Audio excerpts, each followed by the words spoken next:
Our recording is in progress and we're gonna this thing. Are you ready to share? Thank you. So I'd like to call the meeting to order, Bicycle Pedestrian Advisory Committee for our February meeting. Could we have a roll call, please? Yes. Chair Barton, Present? Vice Chair Kuzma, Present. Committee Member Stone, Present. Committee Member Wong, Present. Committee Member Bonte, Present. all present. Okay, thank you. So our first order of business is oral communications from the public for items not related to any item on the agenda. We'll start with members in the room. Are there any members of the public that wish to speak to the committee at this time for any item not on the agenda? Okay, seeing none, then can we go to the Zoom call? And No one has raised their hands. okay, seeing no members of the public, we'll move on to our regularly scheduled items. So we have a consent item.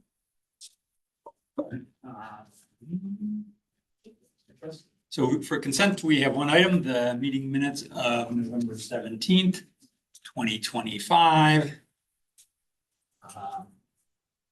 Motion is requested to approve the minutes unless there's discussion. I move that we approve the minutes. Is there a second?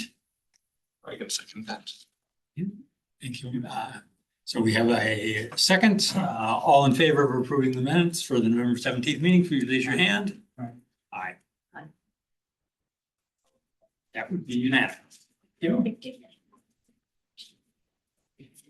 Okay, we have no unfinished business, so we'll move on to item 6, new business items. So our first item is item 6.1, and it is our annual election process for the 2026 chair and vice chair. So I'd like to open that item. Are there any? I have a staff We presentation. have a quick Okay. presentation Thank you. for that I'm trying to. Get it open.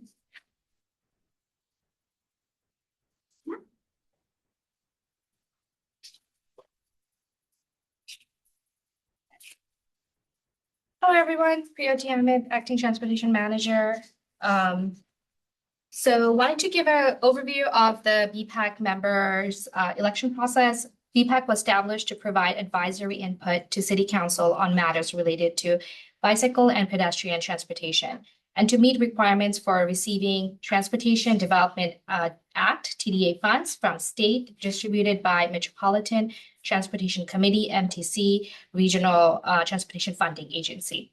BPAC accomplishes this goal via an annual work plan that we check in on each month. The work plan itself is developed in consultation with BPAC each year and annually approved and edited by the City Council. The committee has 5 members, each appointed by Council to a 4-year term. Members may serve 2 consecutive terms. In January of each year, BPAC selects a chair and a vice chair to serve for that calendar year. Members agree to 9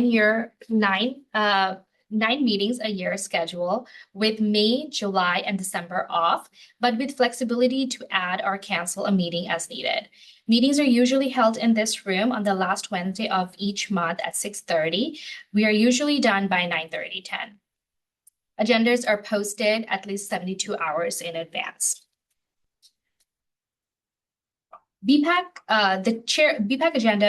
meeting begins with chair confirming there is a quorum, which means 3 members are present, and a roll call, followed by input from public regarding items not on the agenda. Later, we include items such as new business, staff, and BPAC members update.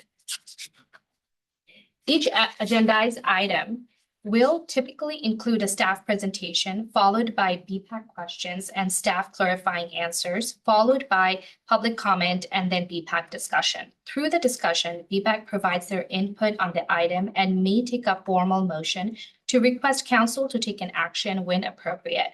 Regardless whether a motion is made or not, staff relay BPAC meeting to council if the item is discussed by BPAC is taken to council. Significant portion of our manual is dedicated to explaining basic meeting procedures and protocols, including the requirements of Brown Act. And here you can find the documents related to BPAC, which includes BPAC bylaws, work plan, advisory handbook, and general ASCII links. So that concludes my presentation. Okay, thank you for that. Any clarifying questions about the BPAC processes or the annual election process from members of the committee? Seeing none, any members of the public wishing to comment on the item for the election of the 2026 positions?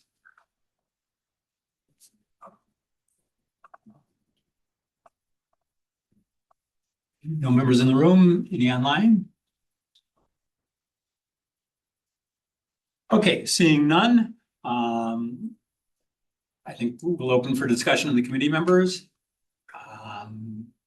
So there is a tradition that we don't have to follow. So I welcome comments. You can nominate someone, you can nominate yourself, you can discuss what you might like to see in members or anything appropriate for the item. And just clarification, are we specifically obliged to do we typically have done the chair and then the vice chair election? Is there any? Can we do one or the other or both at once? You can do Or it you don't care? however Yeah, however you like. you would like, Just checking as it long wasn't as done. there's a motion. Great. All right. Well, the tradition would be to nominate the vice chair to be chair. But I'm not exactly sure who we would nominate as vice chair. Any member can make a nomination. Okay. I will say I'm happy to be chair this year. I don't have a particular suggestion on vice chair. I know the closest we have to a tradition is whoever has gone the longest without being vice chair. And I believe we have two members who have not been vice chair before or chair before. Either of you interested in becoming vice chair? I'm gonna be vice chair. You older, so. Okay. I'm older. In that case, I would make a motion that we elect Vice Chair Kuzmal to be our chair and member Bonte to be our vice chair. Okay. I'd like a second on the motion. I'll be crass and second the motion. Thank you. So the motion is to both the chair and vice chair, member Kuzmal as chair, member Bonte as vice chair for the 2026 year. We have a second, so all in favor? Aye. Great. And the term goes to January, right? So. Just to- It's a calendar year, yes. First meeting of the year. So thank you for the privilege of serving. I'd now like to turn the meeting over to the new chairman, member Kuzma. Excellent. I believe that moves us to item 6.2, the active transportation collision report. I believe the PD officers here doing that presentation. I am currently pulling up.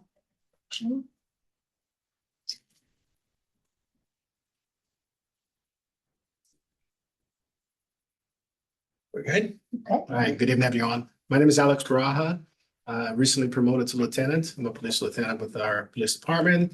Currently overseeing our weekend patrol teams 4, 5, and 6, and as well as traffic, which is going to be short-lived because Sergeant Goff here, who's our traffic sergeant, will be working in an acting lieutenant capacity for this year. So he's going to be overseeing traffic, which he already runs for quite a few years and is very well versed with traffic. We have a short presentation here today for you guys. those questions we prepared in advance. The way it's going to work out for us, we're just going to briefly talk on the dashboard, just a quick overview. It's somewhat new to me as well as a new lieutenant dashboard. Did a little research on it. Then we have the BPAC inquiries that you guys submitted to us in advance. We'll have the answers for you. And then at the end, we'll give you a quick safety update on e-bikes, which is it's a very hot topic, something that we're working very diligently.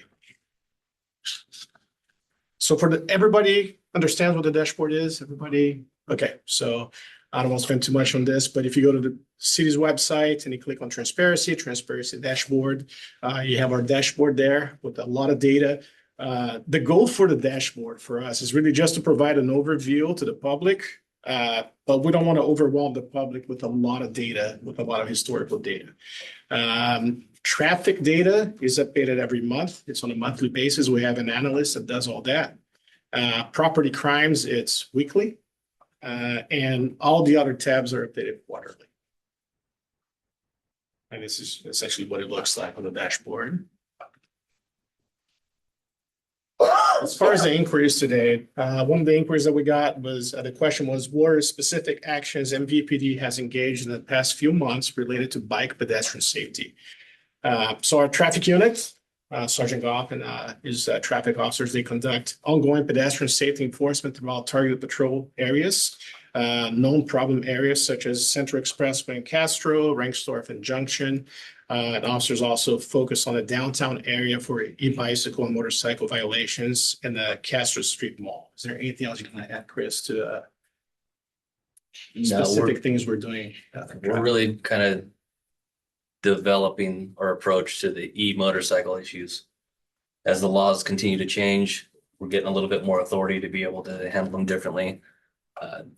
We're really trying to emphasize education to our officers as far as the differences between the e-bikes, different classes, and the e-dirt bikes that are really motorcycles that have much higher speed. So as the laws are changing with that, we're able to address it differently and impound them or issue citations to unlicensed riders. So we're really more targeting the motorcycle side because that's more problematic due to the high speed.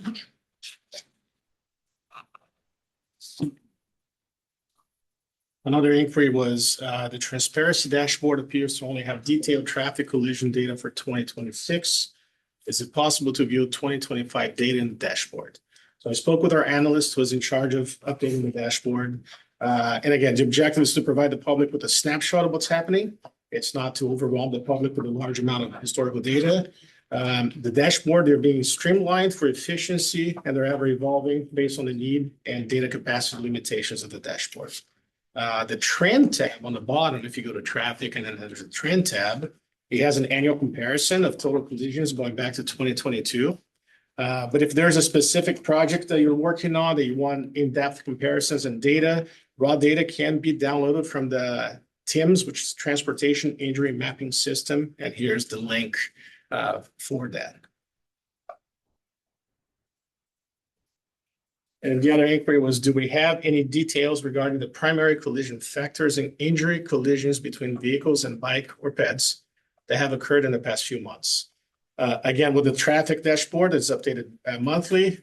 The most common primary collision factors are listed on the dashboard. Has the slides team changed? Oh, I'm sorry. Oh, Priori was the one managing the slides. Okay. Great. Okay, we're on the same page now. Chris, you want to add something to the primary collision factors that you're seeing on bikes and peds, vehicles versus bikes and peds? Most of it's remaining consistent. There's not a change in that. And it is on the dashboard. Pedestrian ones that we've had.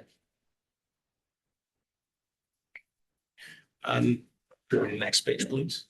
Another inquiry. The dashboard appears to say that there were 259 DUI arrests in 2026 thus far. Is this a correct interpretation of the dashboard?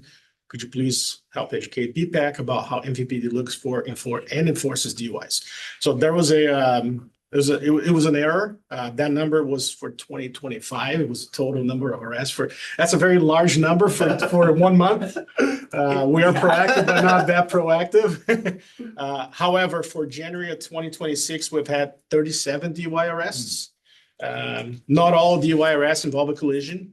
And the DUI enforcements for us, really, it's a twofold approach. We have proactive enforcement stops by patrol officers who are just monitoring the streets, and a lot of this stuff happens on the weekends with downtown. But we also have grants that are funding overtime, and it's essentially overseen by our traffic division. And then we have that grant available to fund overtime for officers to proactively look for DUI enforcement stops. And how often would you say that traffic does proactive operations focused on DUIs? So the DUIs are funded through 2 different grants currently. There's a cannabis grant, which bought us 2 Mustang GTs and a transport truck. That one runs, currently it's running once a month. That one's going to, we're going to end up with 3 more out of that ends in June. But we also have Office of Traffic Safety grant funding for DUIs, and that's going to run from May through September. So those are once a month. And then on top of that, the Office of Traffic Safety funds directed patrol. So motor units, one of our favorite things to do, which is a little bit controversial, is we have a pedestrian decoy who wears a yellow shirt that says undercover officer on it with the badge on the back. And she loves walking back and forth in crosswalk nonstop for hours. And we do that over on Ringstorff Junction just because we're trying to focus on that one. So the grant overtime is really good because it helps us isolate and target certain areas. The DUI overtime, again, I can't say enough about our weekend teams. Our weekend teams are seriously motivated to detect and arrest DUI drivers on the weekends. In addition, then we add 3 extra cars once a month on one night to go out and just target DUIs. We try to pick the weekends that are busy. If it's a holiday weekend or something like that, we're putting more units out there with 3 cars that are dedicated just to DUIs. And I oversee our weekend team, so I can vouch for that. They're very focused on DUI enforcement. Our downtown, as you know, on the weekends are very, very busy. We do have a lot of DUIs coming out of downtown, and our officers do put up quite a bit of an effort to look for DUIs and enforce them. Question next there. Another inquiry was any data on bike lane parking enforcement. I believe Sergeant Goff came up with this statistics. This is one of my favorite. I probably issued half of those, but this is a lot of complaint-based ways to address this. We have one CSO that's focused on abandoned vehicle and parking enforcement. And so between her and myself, we hit those complaint areas a lot. East Evelyn, San Antonio, El Camino, pretty much everywhere there's a green lane now, we're hitting it. One of the things that we've encountered problems with is semi trucks that are deciding to park in the entire green lane with the delineators. So we're addressing that in a different way. There's parking violations, which are just a city ordinance violation and a fine, but then there's a moving violation for a commercial driver to block a roadway. So that's the next step that we're taking to get rid of the trucks on El Camino. And 55, a lot of it, we started with warnings. So once those lanes went in, we started by giving people warnings instead of citations. And then we moved into, there was a point where we just kicked it off and decided everyone was getting tickets. That's January, August 1st. August 1st. No, that's since August 1st. This is August 1st. Yeah, that number is correct. So normally I have parking or they're police assistants. So they're part-time, usually college students that come in that we train to do parking enforcement. And at one point we were up to 3. We're down to 1 now, but we're recruiting and we have another one in the background. So once I can get 3 of those police assistants back out working parking enforcement, those numbers are probably gonna quadruple. And a similar question, the next one was any data on red light violations and no right turn on red. Chris also obtained the stats for this one, 56 citations for red light violations in the past 6 months. Anything else on that? The no right turn on red, there's a lot of new signs on El Camino that Caltrans put in. So we haven't gotten into those yet.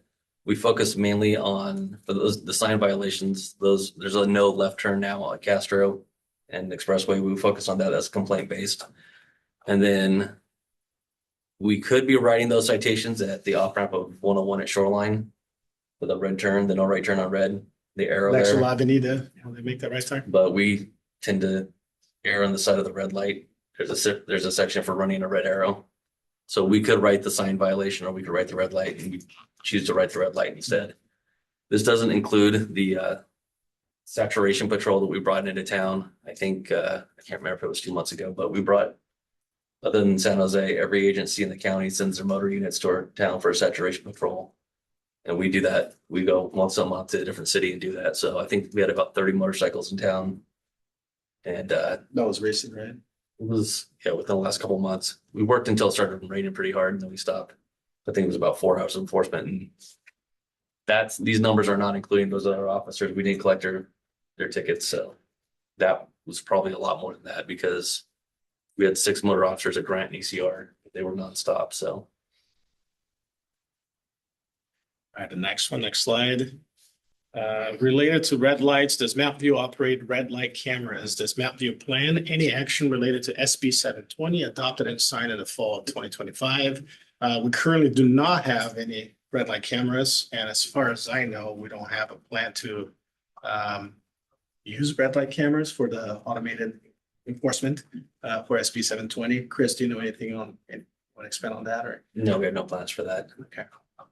That's outside of our purview. I think 720 had designated cities for a limited amount of time. That's the speed camera. Yeah, I think for this one, the cities have the ability to start a program. I think San Jose has started one. But the changes are in the way the violations are, first of all, captured.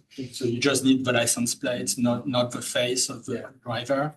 And then it's I think it's just an administrative type of citation versus something that goes to court or things like this. So less stiff, but easier to enforce. So. And I can bring this up to my chief and see if there's any plans, but on our level, I haven't heard. The law, I read the law that came from that bill, and it identified several cities, usually the larger cities, that it authorized to put in the speed cameras. So there's the speed sections. I know San Jose is one of them. They're large enough that they can do that. Los Angeles. There are other cities that have red light cameras.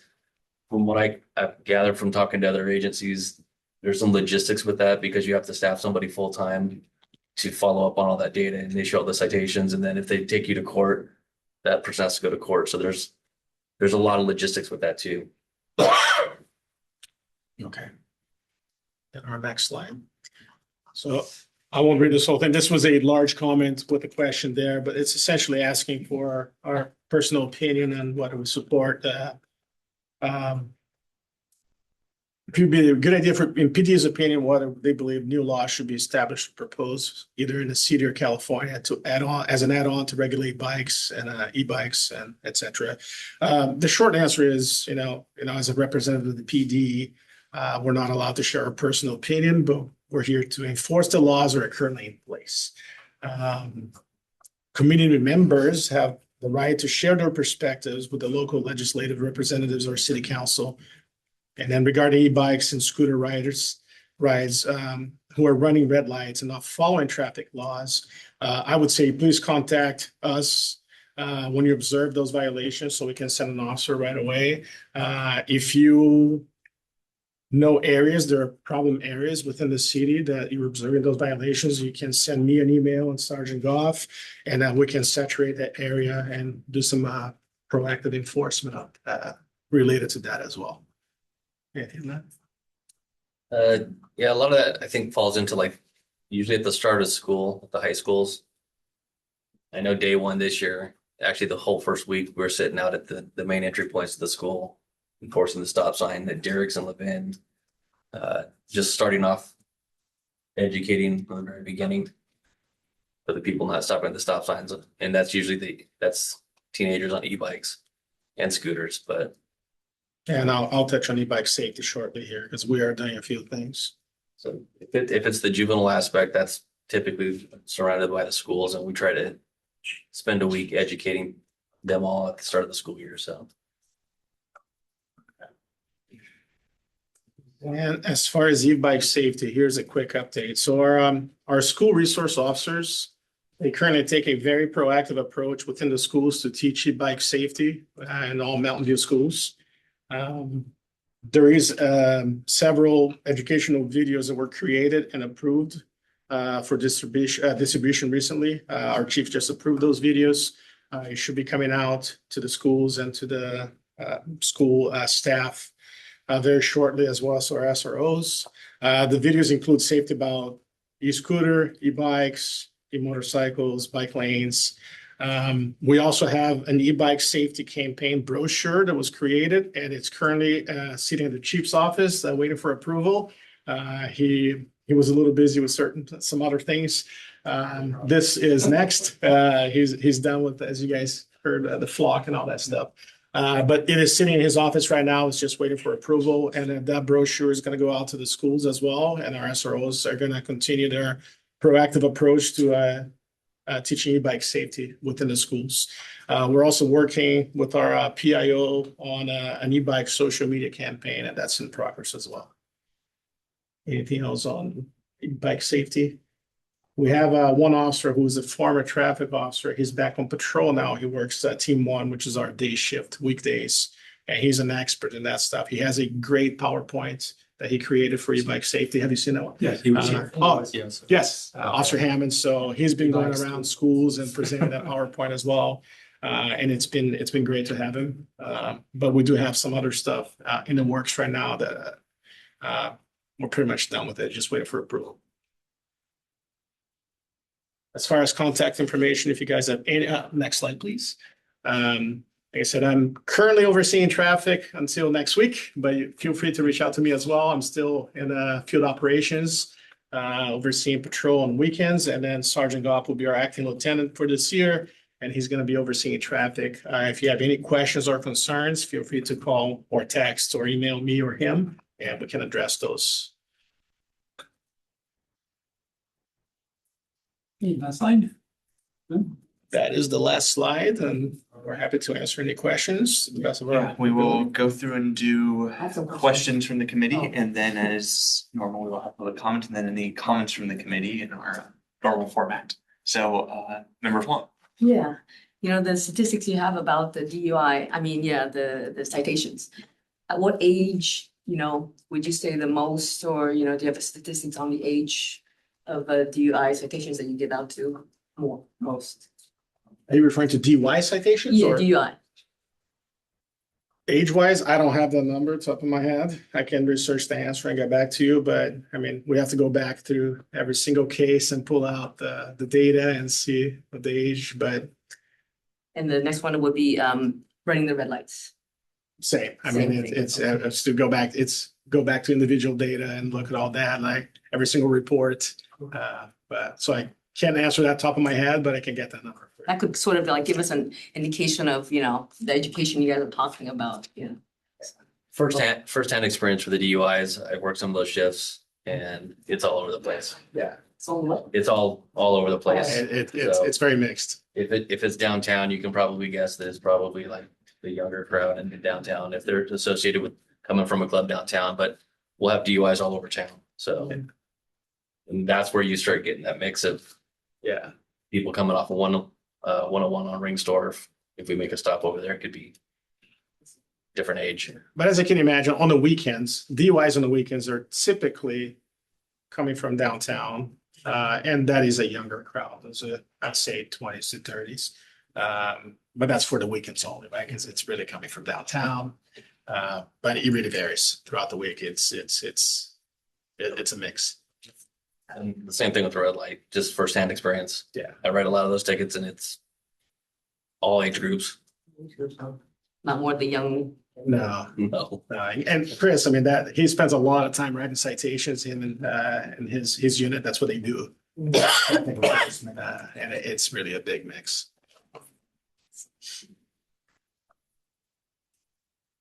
I assume that they're bottom. Sure, and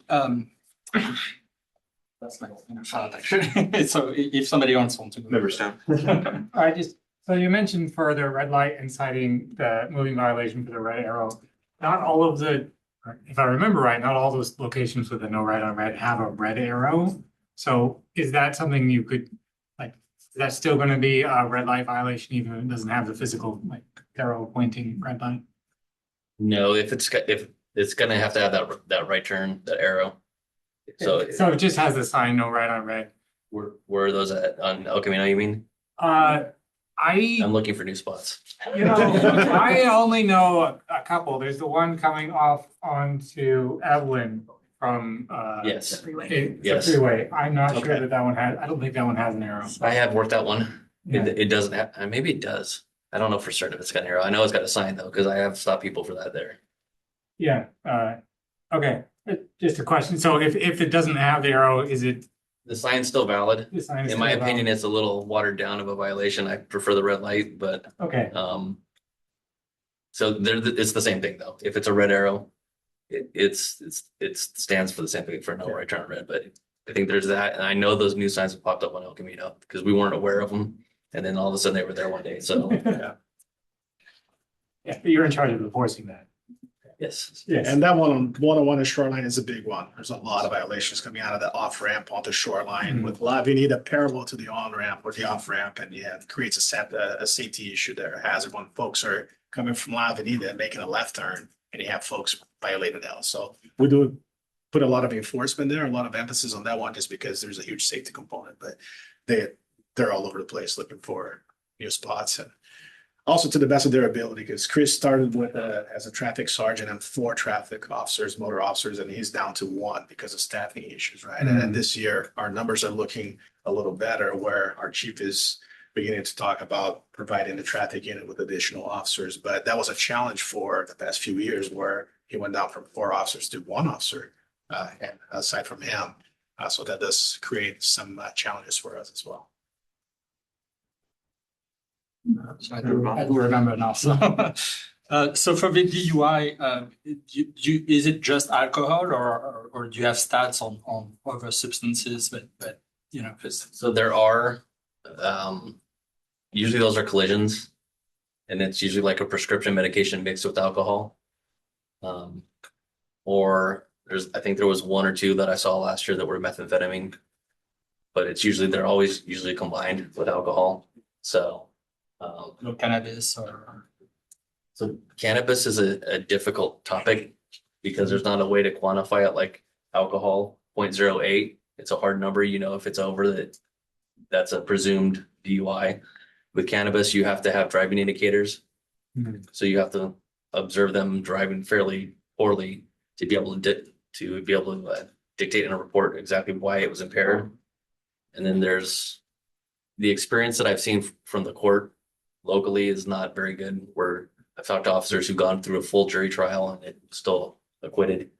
It's fairly difficult to get a cannabis conviction because of the fact that there's not a tangible number to say this is impaired. And because of tolerance levels, people consuming it changes. So there's people who can smoke every day and probably drive. I'm not condoning it, but they can probably drive and we wouldn't be able to notice it. So But there's not a test, because alcohol, you could say the same, right? There's no test. there is a test. You spit into a cup and it tells you if there's presence of it there. So it tests for presence, but it doesn't test for a quantifiable amount. Interesting. I believe the vast majority of DUIs though are alcohol related. We do have a fraction, a portion that there's some medication included and a combination of medication and alcohol, but the vast majority will be alcohol intoxication. Sir. Yeah, so 2 questions. First one on semi-trucks in El Camino. So I've encountered several blocking the lane at some of the small businesses that don't have loading facilities. Is the appropriate behavior for a driver? I've seen some blocking the middle of the day El Camino traffic lights, some blocking the El Camino lanes, some blocking the bike lane, and then obviously some of the facilities that are large enough, they pull into the private space. So if they don't have enough private space for a large truck, what's the expected behavior? I will defer to the traffic sergeant for that one. This is a touchy subject for me. I've gotten into some confrontations with truck drivers. I consider it, I don't care. I understand that they have business to conduct, It's a cost. but that doesn't apply to me. And so this is why I've escalated from a parking violation, which I've had them tell me that's okay, my company will pay for it, and they leave their truck there. And I'm like, no, you're gonna move your truck. You're blocking a lane on the roadway. So that's why I'm stepping it up to the next violation, where if I see them moving in park, now that's a moving violation. So I've asked them to find another way to do it. I don't want to be in a confrontation with them. I know they have a job to do, but they need to find somewhere else to park off the roadway where they're not blocking. The way I consider it, the bike lane is just like any other lane on the roadway, and you can't just stop in any lane. And so that's where we're getting. There's going to have to be some sort of conversation with the companies, because there's a few of the ones, especially in the 1900 block of El Camino Real, like the Circle K there. Yeah. That's where I've had some conversations with people. So Yeah, it's an economic trade-off. So it's, 15 minutes more to find the space and come back or get a smaller truck. But it's someone gets what I've injured. told them is it's not my problem to solve for them, but they can pull into Diddums. Yeah. There's other places they just have to make a little bit of a trip. And so I'm taking a zero tolerance approach to having them blocking, especially when there's a delineator and they're taking up the entire Yeah, there's lane. no So- option to get around them. So we're working on that. My next question is, our role here is to look to improve safety so that the collision data can be significant, and the TIMS data is kind of lagged by quite a bit and not always specific enough. In the past, I've requested, used public records request to get a redacted report saying, if we're going to look at a road and there's specific instances to look at a report, I believe we can do that. I've stepped on that in other cities. Is that the best way to get more detailed information as we consider, the history of collisions on the road, what actually we should be looking at for improvements in terms of the type of infrastructure, or what would you suggest? It depends on the specificity of the information you're looking for. Yes, if that's what if you're looking for like a primary collision factor, that data is available in the transparency portal, but it just depends on what information you're trying to gain from it. TIMS is very good. I understand they're lagging behind, but compared to Switters, TIMS is light years ahead because of the delay of what's going on with digital reporting as opposed to mail-in reporting. And so what we're encountering right now is backlog of traffic collision report data is being sent to CHP Switters, which is then manually inputted by somebody, and they've got years to catch up on, as opposed to now we're going to probably go active in March with a new report writing software, Crossroads, and the analytics for Crossroads is phenomenal. It also automatically uploads at the end of each week. So CHP Squitters is going to have instantaneous data for the week, each week from Mountain View. So TIMS gets that right now. And I know they don't have all the data, but as far as somebody who's compiling that data, they're the best one that we can refer to right now. Yeah, because we, as you saw in some of the comment letters, we missed the download capability to filter and sort and focus in on a particular problem area or trend. And actually, one of your trends we noticed was your junction enforcement. The crosswalk across 4 lanes of a 35-mile street has been, causes some fatalities in the past years. And so it allows us to isolate, that pattern and then either start to make requests for change. So that helps us work in that area. So. We're going to be able to have a much, there's going to be, I can't overemphasize how much more data broken down that we're going to have in Crossroads. Crossroads, the analytics is compared to the software that we're using right now, which is a general police report writing software. It's specific for collision data, and every box is able, I believe, from what I've been told, is capturable where you can isolate it for whatever it is that we're looking for. If we're looking for pedestrians, if we're looking for e-motorcycles, it'll divide that off into different categories. Whereas right now it's very limited what we can get out of it. Okay, thank you for that clarification. There's questions, Member Bond. I have one which I apologize. I should have thought about putting it in the questions earlier, but it's around daylighting. So there have been some new laws that pretty much bans cars or vehicles to be too close to a crosswalk, whether it's marked or unmarked. So I don't know if you could talk a little bit about the type of enforcements you may have started to do based on that new law. So. So again, the same CSO that does all the bike lane parking, she's the only one that's really been focused on that also. So CSO Flores is the primary one on that, and that's a case by case basis. I would love to go out and just saturate everywhere and start that enforcement, but really it's at this point with the manpower we have, we're taking complaints and addressing the complaints and then issuing citations based on complaints. And so the Ask Mountain View link that's there, that's where most of those complaints come to her, and then she'll go out and address it as part of her normal patrol. As I see those violations, there's like this morning on Latham at Castro School, I saw one parked right on top of the yellow crosswalk, and that's one where it's going to get addressed right away. So those obviously are in my travels. If I can get those, I get those, but she takes the complaints and she goes out and writes the citations based on where those are. And do you have stats on the number of citations you may have issued, or? I don't think that we pulled that data for this meeting. We can. We can get that. Yeah, data. I apologize. I should have asked the question. Yeah, we can get that. If you send us an email with a reminder, we can get you that data. You just gotta pull it. I know it's not many because of all the other issues that she's focused on. I know it's probably 25 or less at this point. I spoke to her about it, and I don't think that she's been able to write that many yet. When there's a blatant violation, like a school crosswalk in a school zone, the car's been there for a while, is the best option to call the non-emergency number then, as opposed to the Ask Mountain View for kind of same day results. Yes, Yeah, absolutely.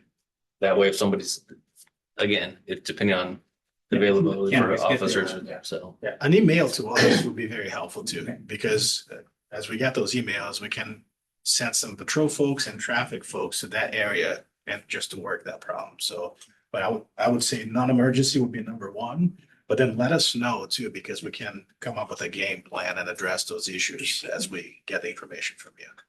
Yeah, my route, most of them are in other cities. Yeah. That's the way I liked it, but yes, thank you for that. Yeah, because it's not just traffic unit. Our patrol folks are out there doing enforcement as well. Yeah, and some are much worse and. Yes, and as we get this High information, incidents of issues coming. yeah, and we can address that in briefing, and then as they go to the streets, they can focus on that for the day or so. But let us know. Email will be helpful. Member Huang? Yeah, are all the rules of the bike rules, e-bike rules applicable to scooters? How do you guys distinguish? I mean, are the scooter riders just as how do you call it? Knowledgeable or, careful when they take the routes, the bike routes, are they same? I got this. You're the traffic guy. So there's a separate section for scooters, which I only found out recently because we had a collision involving a scooter. There's an actual vehicle code for scooter riders. It's not as thorough or, in my opinion, effective as it would be. Like the bicycle vehicle code basically says you have to obey all the rules of the road, just like a car.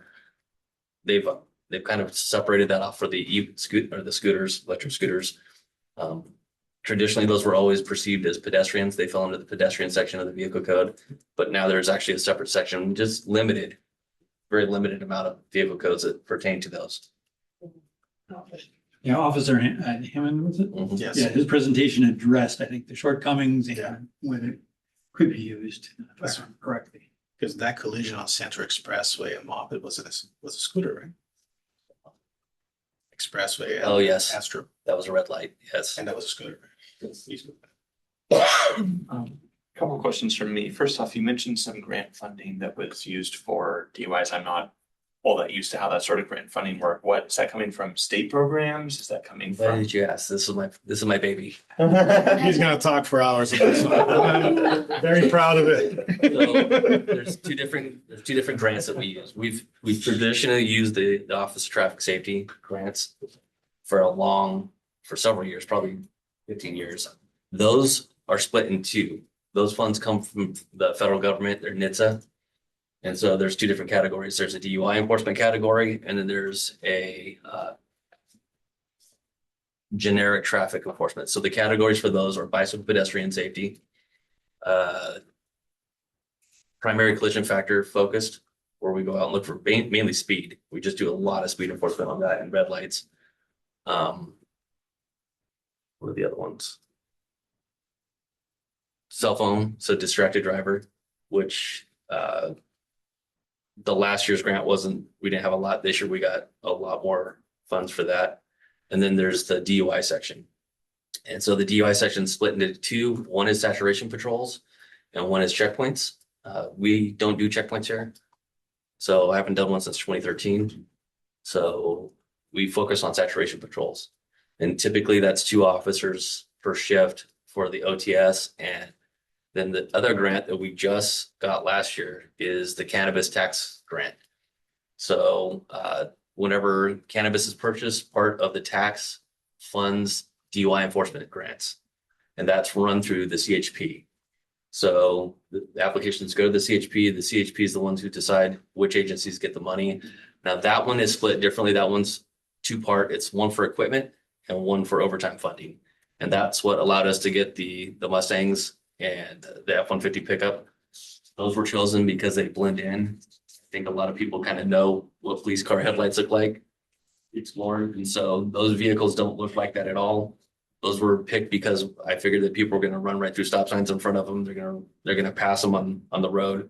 And so those blend in a lot easier. That's the current grant. The next one that I just got done submitting on Monday is going to be another pickup truck, a lifted one that's off-road so that we can use it out at Shoreline, because we do get a lot of DUIs, both cannabis and alcohol out there. So those are off-road vehicles. I selected a Rivian R1S off-road package for that one also, and then an Expedition for a transport vehicle for the prisoners. So that's an application that's in process. We won't know until July if we get that one, but that's giving us extra vehicles that are just for DUIs. So those are only to be used for DUIs or traffic enforcement. So you'll see the Mustangs driving around. That'll be usually motor officers who are using the car for traffic enforcement, or it's going to be at night where pretty much no one's going to see them, and they're going to be designed for DUI enforcement. And so it's part of the grant that they can only be used for DUIs, traffic enforcement. Currently, so for the 1 year period. First year, right? So once July comes around, those will be part of the fleet, but they're still going to be used for DUIs. So you'll see they have DUI enforcement stickers that they're very different from the patrol cars. Okay. And out of curiosity, what's the purpose of the more off-road vehicle for that you were mentioning? So Shoreline, I work a lot of concerts, and a lot of times we can't get to those areas because of the way that the traffic is, but there are back ways that are dirt that our police cars probably wouldn't be able to get to. So the focus on this one is off-road and to be able to get to those. Okay. So the Rivian again is the off-road version of the Rivian, and the truck's a little bit lifted. So And complete change of topic, but you mentioned some educational videos around e-bike enforcement. Did that get sort of reviewed by the transportation department or within the sort of non-PD city staff? That I'm not sure. I can get you an answer to that. I know it was just recently approved by our chief. Well, they're sitting right there, so. Not yet. Not yet. Okay. There's a few of those videos, but Okay. And then, you mentioned having done some stop sign enforcement, and I think you said Deer 6 and 11. yes. Okay. And that was around, from what you were saying, that would have, could you elaborate a bit on that? That was. So we split up. There's obviously that we've explained there's 2 of us right now. I would love to have 5 of us, but I take that side, the Derrick's and Lippin, for the kids coming into school. Usually they're coming off the trail and then they come up Derrick's to that stop sign. The other side is Bryant at Truman. There's a stop sign there. And so we've had problems before where kids on bikes have been hit by cars there, mainly because they're just swarming through in packs of like 25. So that same thing happens on Derrick's where they just come through in big swarms. And so we start off the school year by just standing there. And as they come through, having conversations with people for the first week. So it's not something that we like. I don't personally like writing kids tickets. It's a strange feeling to write a kid a ticket. So I don't know that it's a lot more effective to have education and then maybe refer them over to school resource officers for a little bit more. And that's when the SROs come into play. They do put a heavy emphasis on education with the kids, especially now with the bikes and the scooters and sort of that. So it's a team effort between SROs and traffic unit. I think I'll move us to public comments so that we can get to any comments the committee has. Do we have any members of the public in the room wanting to comment on this item? Do we have any? Looks like we have people online.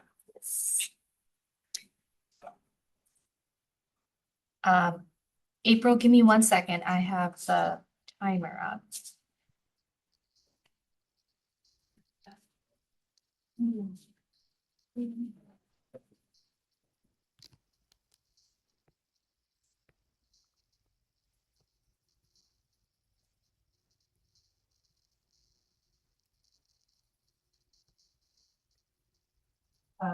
I'm starting the timer. Thanks. Can you Peyote. hear us, April? Yep, I can hear you. Thanks, Peyote. I appreciate it. Hi, my name's April Webster. I live in the Moffett Boulevard neighborhood, and I really just wanted to say thank you to the police for, starting to enforce cars parked in the bike lane on El Camino Real. That means a lot. I've used the bike lanes, and they're really nice now. I actually feel safe biking along El Camino Real at this point. But I've noticed, I once did a count on my way to Palo Alto, and I think there are at least a dozen. I took photos in the bike lane. I think it's gone better since then because it's been there for a while now, but it's really nice to know that that's happening. It might also be useful to know the best way. I don't know where this could be shared with the public, but the best way for folks who are using the bike lanes or who happen to see cars parked in those bike lanes, how to report that. I saw a FedEx just recently in Palo Alto, a FedEx truck driving down the bike lane, which was kind of crazy. And then the other thing I wanted to say is I hadn't noticed that there were no right on red signs on El Camino Real. I know Caltrans was looking at it, so I'm really excited that that actually happened later on. It happened in Palo Alto first, but it's great to see that we have it because that's it's really a lot of there's more opportunity for people on bikes to get hit at those intersections when people are speeding around and they just clip them and don't notice. So it's nice to see that they're being forced to stop and then make the turn. So I just want to shout out and say, thanks for enforcing that. I cede my time. Thanks.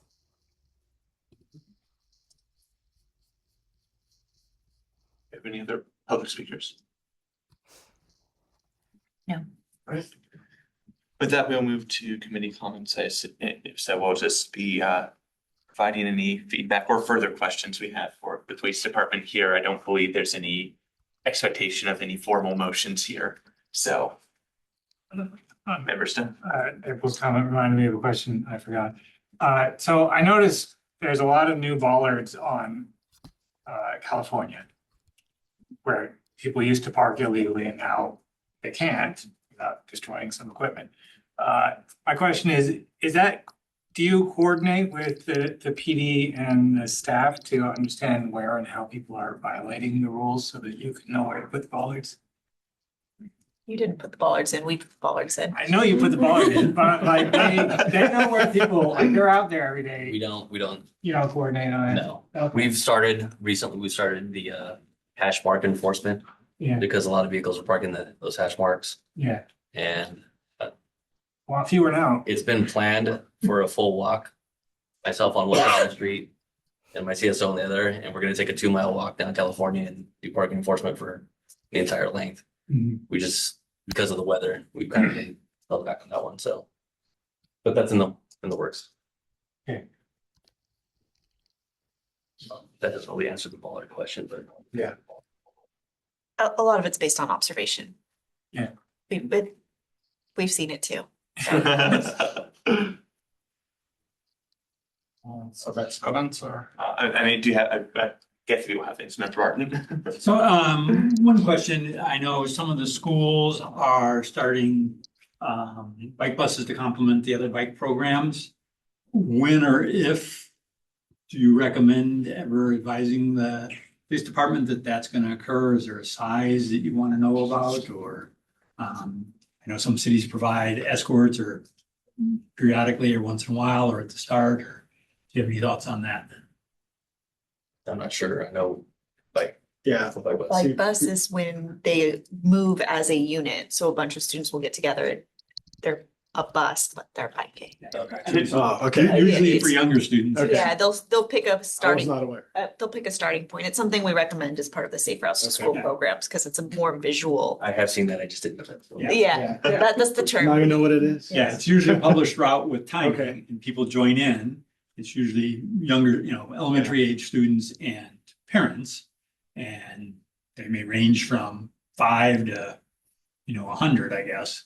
I don't think there's any that large in this area, but, so I know I was invited on one. I was just curious when or if you'd like to be advised or.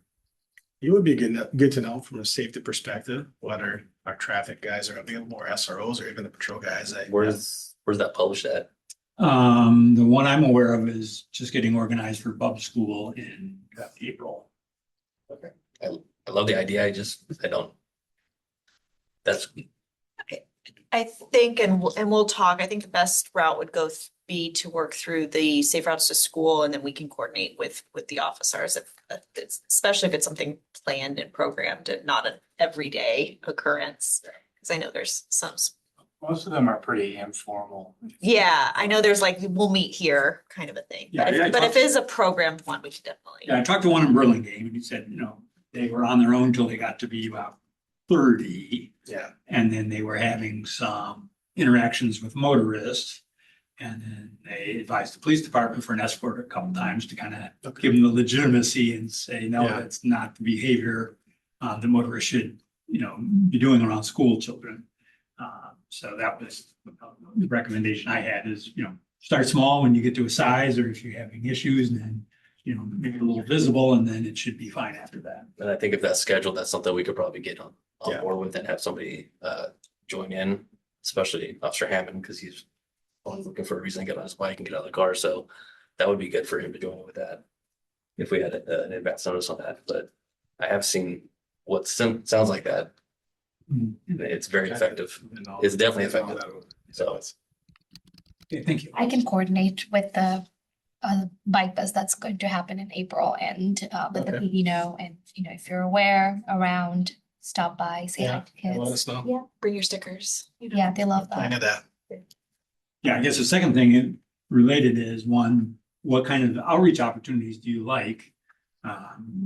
Whether it's just the kids on the walker wheel or bike rodeo days or whatever, education days, whether it's, I think we talked with a little bit about potentially in the fall doing a theft prevention registration education kind of outreach event to high schools. And then obviously, I know the school I used to teach at had some proactive education followed by enforcement on e-bikes. So I don't know if you have recommendations of where you'd like to be engaged at local schools more so. is Safe Route still doing the bike rodeos at the beginning of the year? Yeah, I think the best is us to, we're gonna kick off, and you'll hear about it coming up in our staff updates, but we're getting ready to start the next round of Safe Routes to School, and we'll be active in involving PD in that outreach effort. We've definitely done that a lot. We bring a lot of personnel to that. There's also funding.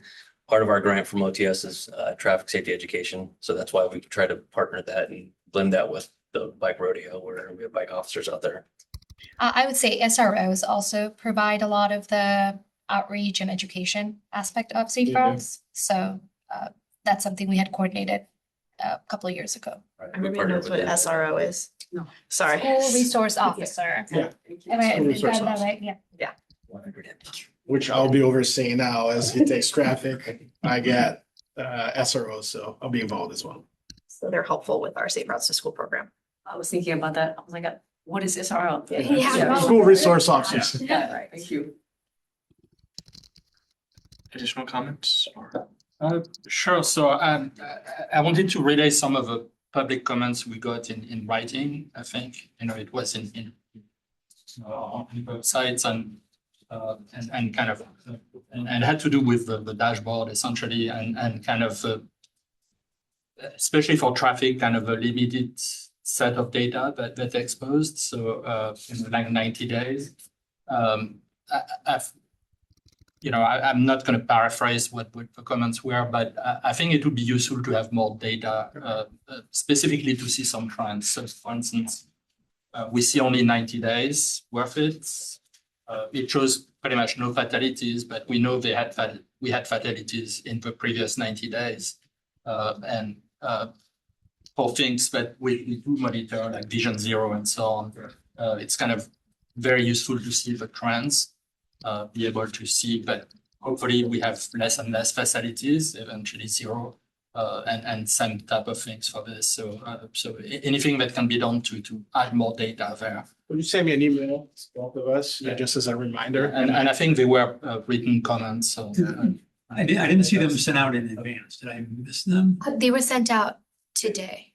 They were attached to the meeting. I didn't notice that. I didn't I notice. saw them online. I mean, because If you send us an email just with a reminder about the data and how you would like to see more data, I can look into that and talk to our analysts and see what we can do about that. I'm fairly confident that once Crossroads, I keep saying it, but yes, it's another part of my grant, that I wrote to get Crossroads report writing. And once that goes, and it's just I do a lot of research for the analytics on it, especially for the OTS grant. And so it's going to change a lot. And that's going to be able to give us a much better picture of that. It's going to help our analysts a lot. I've worked with her trying to get information. And the software that we have is not conducive to getting her what she needs. And I believe once that goes live, it's going to help a lot. I'm going to piggyback on the data one since I just want to say a couple things. And another point on the data, I think it would be useful to have also some on the dashboard and maybe a different tab for maybe like something like parking or traffic enforcement, as opposed to just collisions. The type of things which you shared with us, like the number of DUIs, the daylighting type of things, the red lights type of violation, maybe the speed violations too, because that would be also something that could inform the public, because we get lots of questions. I mean, and staff does it all the time about bike lane enforcements, and it'd be nice to be able to, okay, look, it's here, type of things. And it's also something that would inform our work, to kind of try to improve safety for. So citation data. Yeah, I mean, the violation. The type of numbers that you shared, about DUI, daylighting, we didn't talk about speed, but, if you had some speed, that would be good, but red lights. And just to elaborate a bit on the data stuff comes up in part. I know a lot of us like to be able to go look at, compare historical data. So we see how the city's trending, where we're improving, where we're not, that sort of thing. And so there's something like with the transparency dashboard, not always I was surprised to see that a lot of the 2025 data for traffic related things like phase out. It's like, okay, now we're going to look at this. To some degree, if all the underlying data is the same as what's in something like Tim's, then it is still possible for us to go get it. I know there have been times when that has not been true, where there's extra data that is exposed by that dashboard or by the reports that PD has provided that have made it so that it would be hard for us to get that data any other way. So that's where some of the background on people wanting to see more data is. Some of it's also just different presentations of the data. So just to give you some context on that. That makes sense. Thanks for coming and answering your questions. I have something that's really just maybe, do you guys work with Palo Alto and see like their statistics as how ranking is in terms of bike safety is Mountain View versus Sunnyvale or Palo Alto? What was the question again? I didn't get Sorry. that. I was wondering if you guys, know about the Palo Alto or Sunnyvale kind of statistics about how the ranking in terms of safety, Mountain View fits into. I don't know about their stats. Do you? I seem to remember at some point in the past there was like a county-wide statistical run that showed the different cities, but I haven't seen that in some time, and I'm not sure who compiles that. But I know that I saw a side-by-side comparison of the cities and the traffic safety issues. I just can't remember who sent that out. I will give some comments of my own, and then we'll see if no one else has anything more, then we will move on. Let's see, I appreciate you all coming out. I appreciate some of the things you're covering. Like, I like that you're trying to make sure you draw the distinction between e-bikes and things that are not e-bikes but look like e-bikes. That is a very important distinction. I know we all want to be seeing more people able to get around using e-bikes safely, and there's also a lot of people on motorcycles or dirt bikes or whatever they're legally called. So I appreciate that focus. It would be nice to hear about, get a more informed, I guess, opinion or thought from PD, if that means talking to Chief Canfield or the such about red light cameras, if that is easier to do now. That is something that I will comment in that will definitely require a great deal of care, given that what has been happening with the flock cameras. But if it is specifically focused on safety stuff, that is something that I think would be good to hear more about, even if that doesn't move quickly. And yeah, I'm always wary of hearing about like the stop sign enforcement stuff with the school kids. I don't know exactly what threshold you're using for like how egregiously someone blows through the stop sign before you have a conversation with them. I know having attended Mountain View High School when I was in school, it didn't make me comfortable to be worried about that sort of thing. If like, oh, I didn't come to a full and complete stop. I didn't want to feel like I had to stress about PD. And so whenever I hear about that sort of thing, that always makes me a bit wary about whether that is building the right relationship between the students and the PD. But also if people are blowing through at obnoxious speeds, at unsafe speeds, and are then some amount of a talking to may be appropriate. So I want to make sure I mentioned that. Yeah, other than that. There is context to that. I would appreciate it. So that originated because of a young lady or girl that did not stop at a stop sign and a moving truck that also did not stop at the same stop sign, and she ended up underneath it. That was the catalyst for me to begin focusing at that intersection specifically. There was a video of it. When I saw the video, it stirred something up. So to clarify, it's not the slow rolling the stop sign. Usually it's e-bikes that are moving through at 25 miles an hour. And that's the ones that get spoken to. So it's not, there are people who slow down, and I'm not going to say that I'm applying justice equally, but if it's a slow roll on a bicycle as compared to a bicycle flying through at 25, just like a car, I'm going to have a conversation. So. Yeah, and along those lines, I appreciate the approach it sounds like you're taking to people stopped in with vehicles and bike lanes. That is a severe safety hazard, and so it is good to hear that that's been taken seriously. And yeah, I appreciate the comment about planning to go do a more careful review of how things are going on California Street to make sure that's being consistently enforced. So yeah. Is there nothing else? If anything comes up, questions, comments, feel free to email both of us. We can certainly address that at a later time. If I don't know the answer, I'll get it for you. All right. I believe that ends this item and moves us to item 6. There's this item 6.3? Yes. Okay. Thank you. Thank you. Thank you both. Absolutely.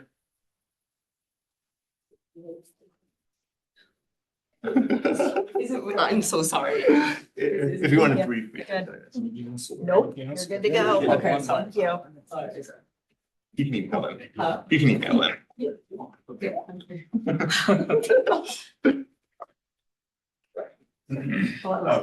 Member Huang had like one sentence to say or something. What do you guys think about those trash cans on the streets, you know, California? Do you guys find that, trash cans on those green streets, do you guys find that annoying? No.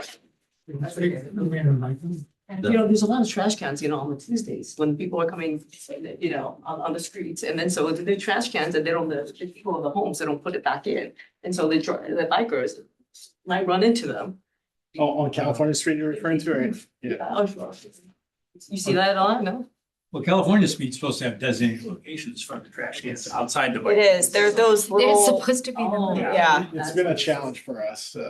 but there was education material sorry. I also have solid waste under my, Oh, okay. and we did send out notifications. You'll actually see that there's a recommendation in the ATP for a policy. So we are aware of the concern. So I have one comment on this is that Recology, when they pick up the things, they don't drop it. I've also had a conversation with them about that too.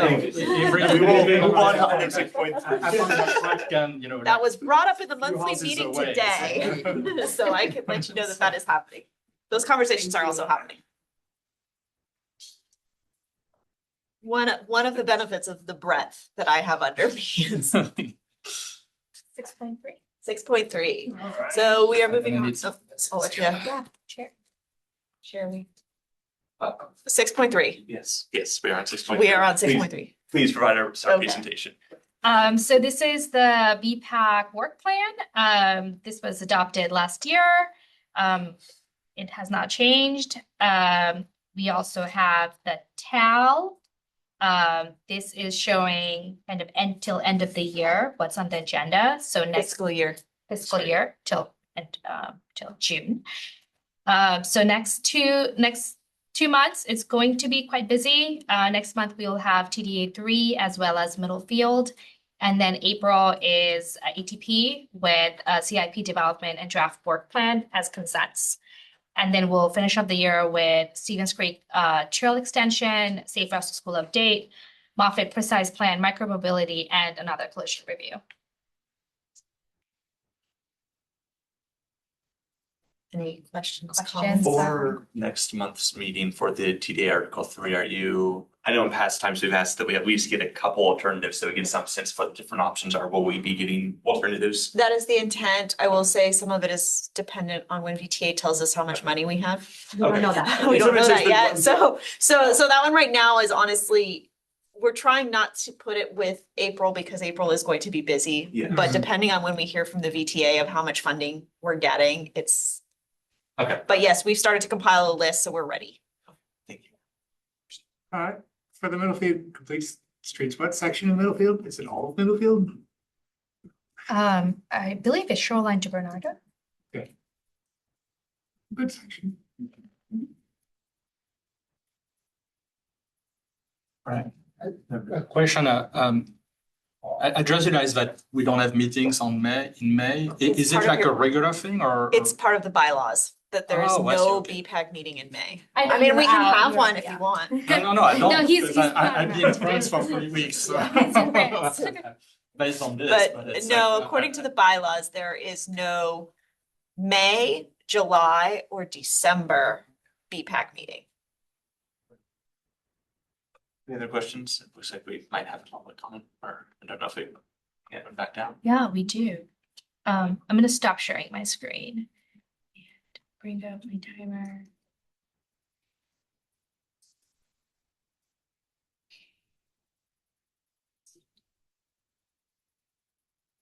April, can you hear us? I can. Yep. Okay, give me one more sec. I'm For sure. Take your time. getting hang of this.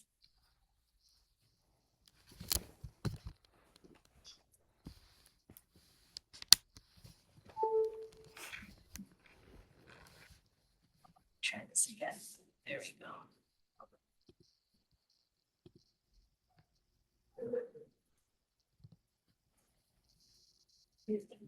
So weird. Like this thing is not opening.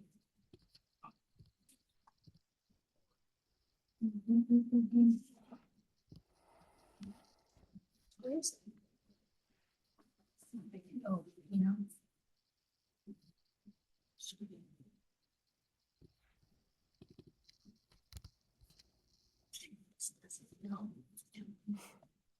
Okay, there we go. All right, April. Thanks. I wanted to just comment on the work plan. I'm really happy to see the Middlefield OBAG 3 Complete Streets project on there in March. And I was wondering if, as part of that update, it would be helpful to understand what design phase is going to be presented, whether conceptual 10%, 30%, and then also what level of flexibility will remain to incorporate public feedback as that project moves forward. I asked because at the February 2025 BPAC meeting for Moffett OBAG 3 project, it was presented at 35% design. And at that stage, staff noted that adding in meaningful changes becomes more difficult at that stage. So I'm wondering whether Middlefield, when it gets presented, will it be at an earlier phase in that process, such as, conceptual or 10%, so that when feedback is provided by BPAC, council, public, etc., that the staff will actually have an opportunity to incorporate that into the final design. And then I was also wanting to understand what additional community outreach is planned. I understand that there was outreach done for this project in June 2022 at a virtual meeting, but it was held more in anticipation of the 2 Complete Streets projects and getting general input. But that was before the award was actually, the OBAG 3 was actually awarded. So maybe there's been feedback and I missed it, but I was wondering what opportunities there will be for feedback in the design. And then also I did, to understand, I work regionally in transportation, and I reached out to MTC and VTA just to understand the process generally.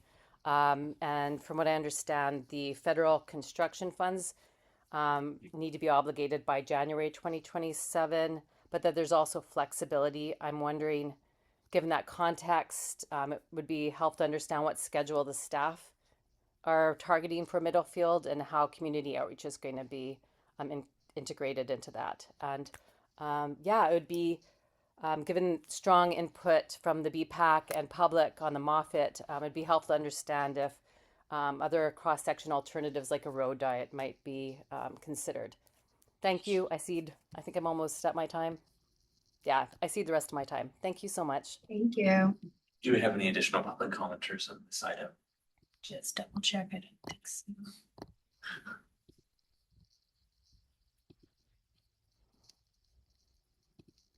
No. Okay.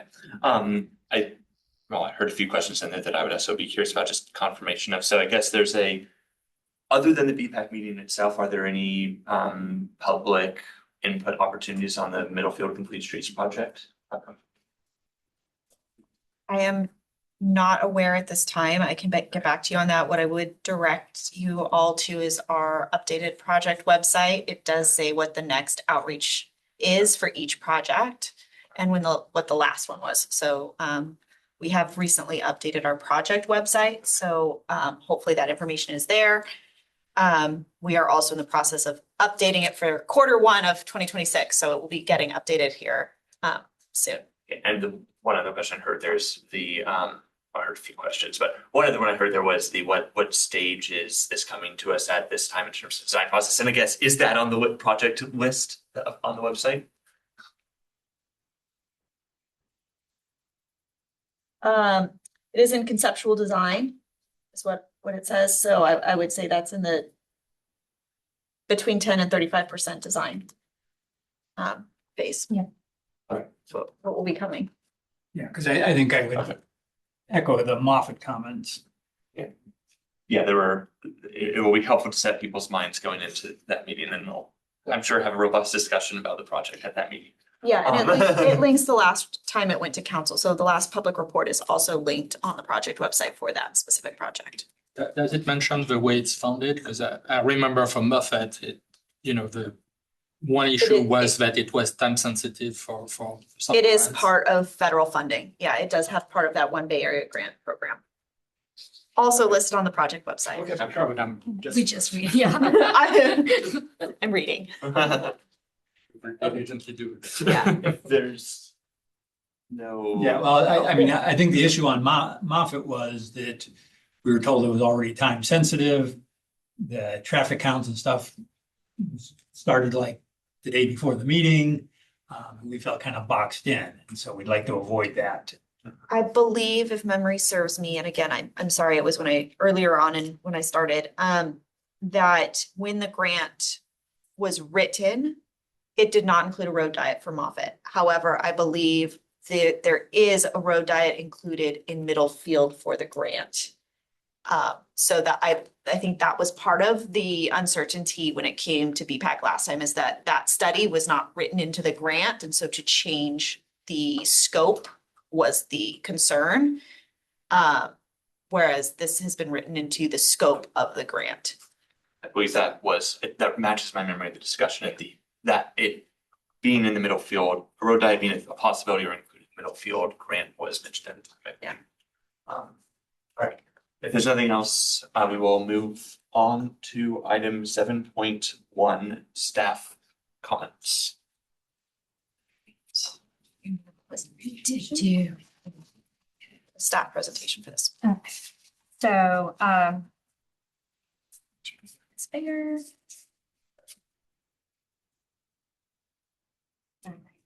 Did it, okay.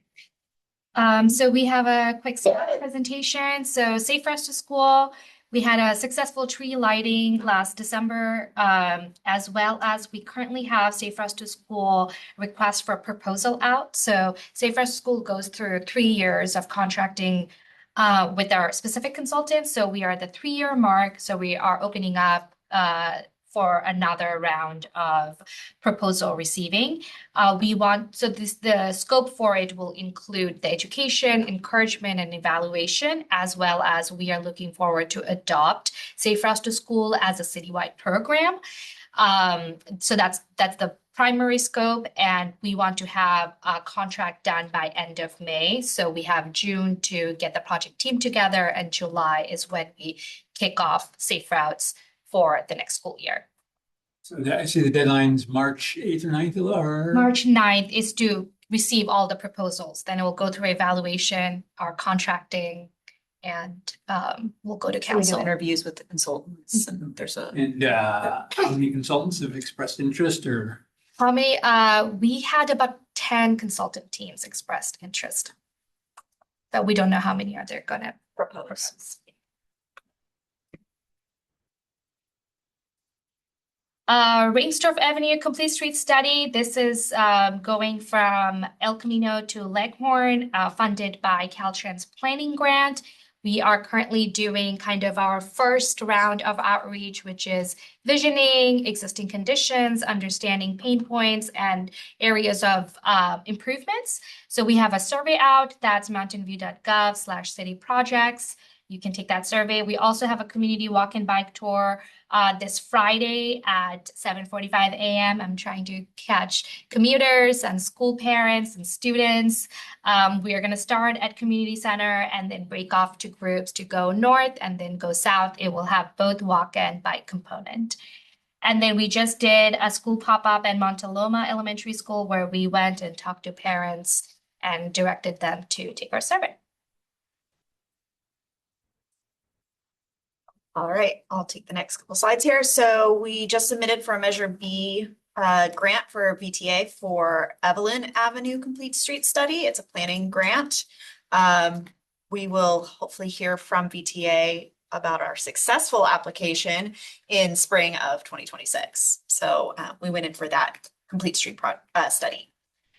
Some news about the department, the division. Last night, with the mid-year budget adoption, council approved the addition of a new division within Public Works. It'll be the traffic and transportation, and that will include a new chief transportation official. So that will oversee both traffic and transportation sections. It's the intent. Just some transportation section information, staffing and restructuring. We are actively recruiting for our transportation manager. We finished interviews this week, so that is hopefully will be done here by the end of the month.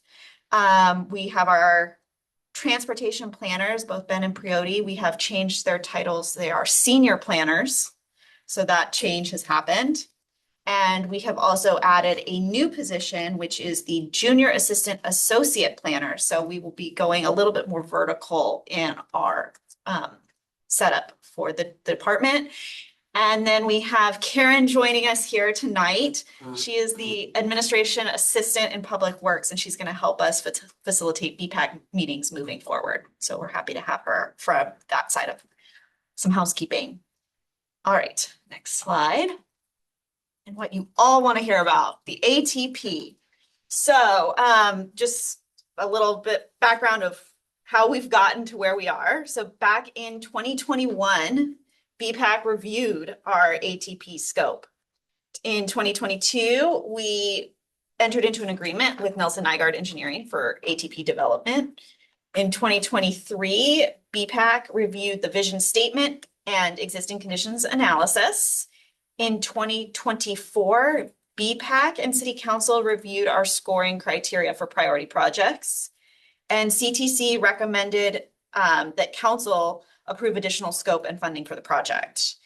In 2025, BPAC and CTC reviewed the revised scoring criteria and the updated approach to completing the ATP.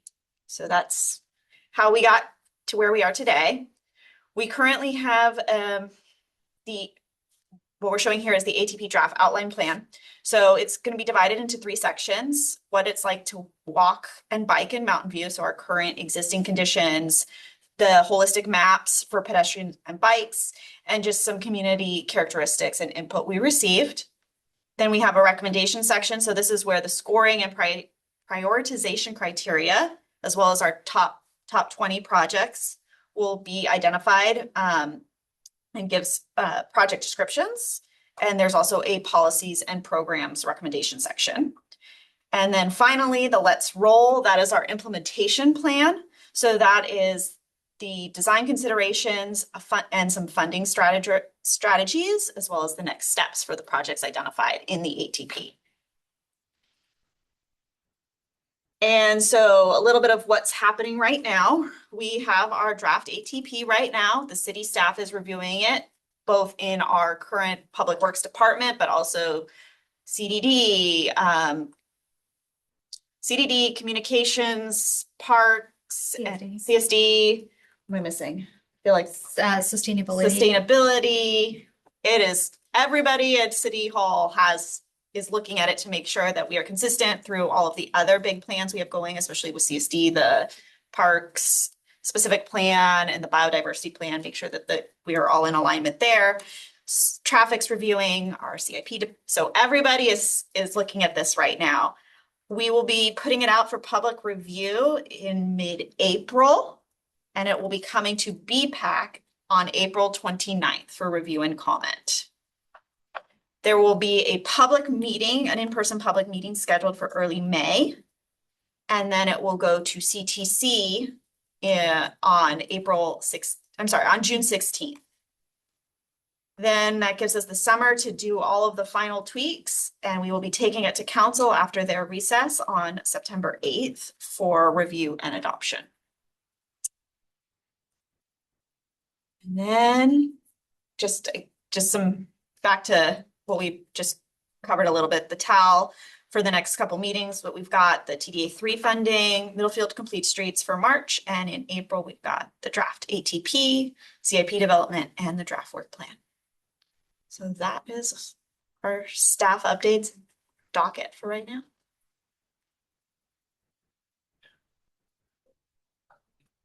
Questions on the staff update? I just had one question. It says CIP development consent, so it means we don't provide input, or? So our CIP cycle is on a 2-year cycle. So last year was new projects. This year they roll forward. So we do not typically add any new CIPs this year. Next year, we would have a more of so it's on they're funded every year, but we program for 2 years. So we plan for 2 years of CIPs, but they only get funded every year annually. So it's just moving the next years up. And I had another question about the ATP. So I think the ATP is for a certain period of time to then be reviewed after 5 years or something like this. So I know it's been delayed, so that did it also change for the time the ATP is valid for? No, because it hasn't been adopted, but I will say it has made the process a little more tricky because things that were existing, we've like California Street, right? That has changed since we did the existing conditions. So, you know, that's one of the things we're looking for right now as we're reviewing is making sure that what we're showing is what has happened right now, what's current, what the classifications are, what projects are under design. Some specific plans have been,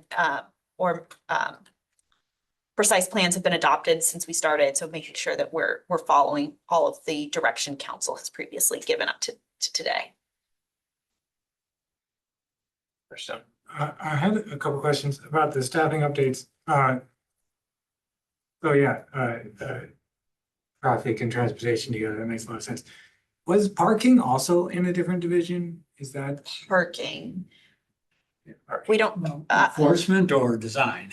Like, somebody's in charge of parking. I don't know. their economic development has parking for like a downtown plan, if that's what you mean. Maybe.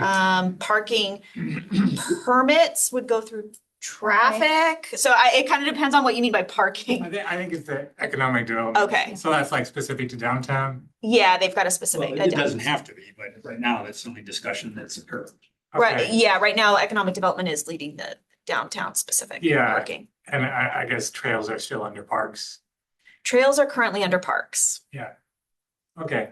I didn't see a specific active transportation planner. Is that also, We don't actually have a job description for an active transportation. okay, So we have to go based on what job descriptions have been approved by our, or not, employee associations.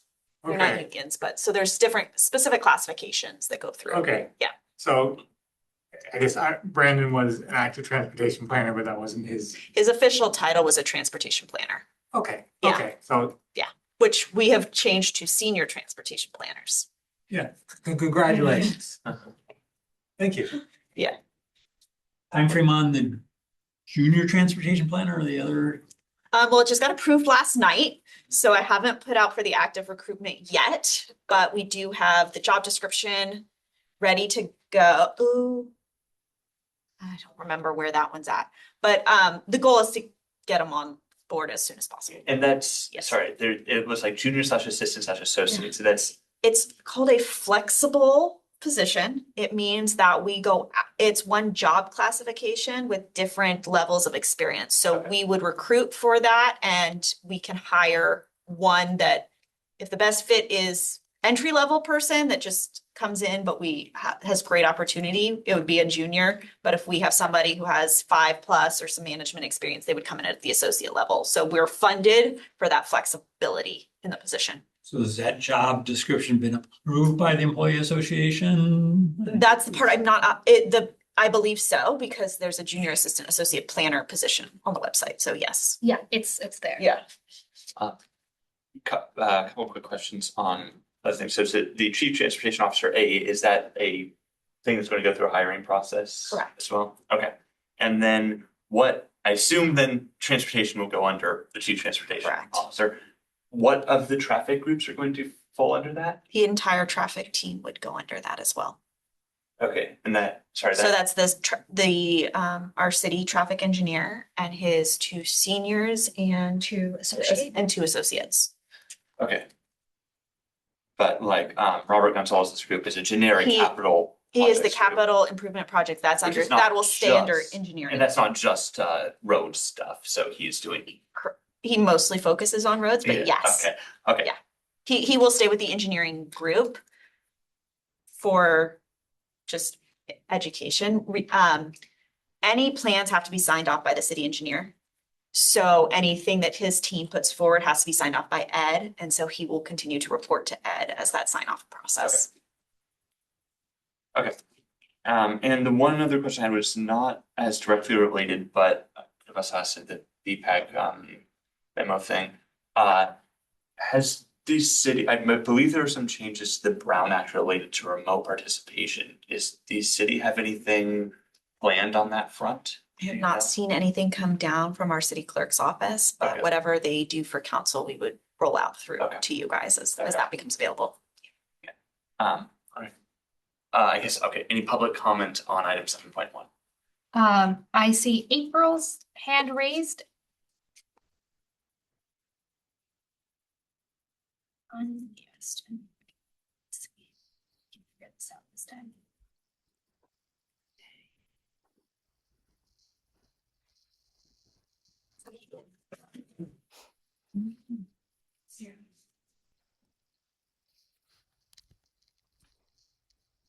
April, can you hear us? I can, yeah, thanks, Priodi. Okay, your time starts. Great, thanks. Quick comment, I guess more of a question. I saw in the ATP work plan timeline moving forward. That's great that there's public outreach scheduled, but I noticed, and I actually haven't heard either about the ATP advisory committee, which was formed to provide more targeted feedback from different community groups and sort of expertise in the community. And I was just wondering if there's something scheduled for that in the next few months. The last time we met was February 2025. Thank you so much. I would be curious as well as to that. Yeah, so that is planned to happen in April as well. We're just trying to figure out the dates and how everything lines up. So we do intend to have an ATPAC meeting before the BPAC meeting. Is, we need to appoint somebody or is there? You are on it. Oh, okay.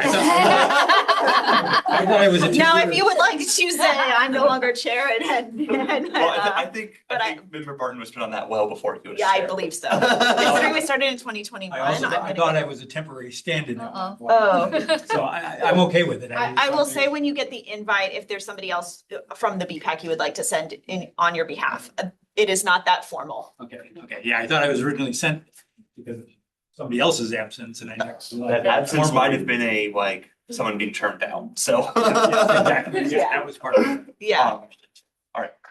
Are there any committee comments on the staff comments? A couple. Oh, okay. So number one, on the ATP, I guess I always, between city code and zoning.